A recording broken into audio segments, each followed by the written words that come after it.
Recent times మనం చూస్తున్నాము, petrol రేట్లు పెరగడం వల్ల ఏమవుతుందంటే చాలా మంది ఎలక్ట్రిక్ వెహికల్స్ కొనడానికి మొగ్గు చూపుతున్నారు. అది ఎలక్ట్రిక్ కార్ కానివ్వండి, ఎలక్ట్రిక్ స్కూటర్ కానీ, ఏదైనా ఎలక్ట్రిక్ బైక్ కానివ్వండి, 2 వీలర్ కానివ్వండి. సో కొన్న తర్వాత ఏమవుతుందంటే వీటిలో చాలా డిఫెక్ట్స్ ని ఎదుర్కొంటున్నారు అనమాట. చాలా మంది ఏమంటే దాన్ని ఎక్కడ రెమెడీ తీసుకోవాలంటే, చాలా మంది నేను విన్నాను, ఒక స్కూటీలో ఏదైనా డిఫెక్ట్ వస్తే దాన్ని సర్వీస్ స్టేషన్ కి తీసుకొని పోతే 2 నెలలు 3 నెలలు 4 నెలలు అక్కడే ఉంచేసి ఏం రెమెడీ వాళ్ళకి ప్రొవైడ్ చేయట్లేదు. వాళ్ళు కొన్న పర్పస్ ని ఫుల్ఫిల్ అవ్వట్లేదు, మళ్ళీ ఆ ర్యాపిడో ఊబర్లు వేసుకొని తిరగాల్సి వస్తుంది.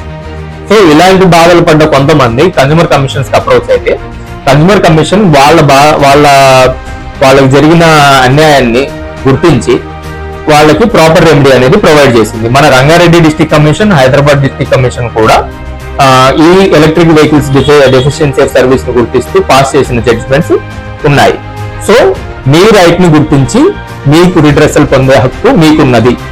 సో లా చాలా స్ట్రాంగ్ గా ఉంది, మీరు సైలెంట్ గా ఉండదు.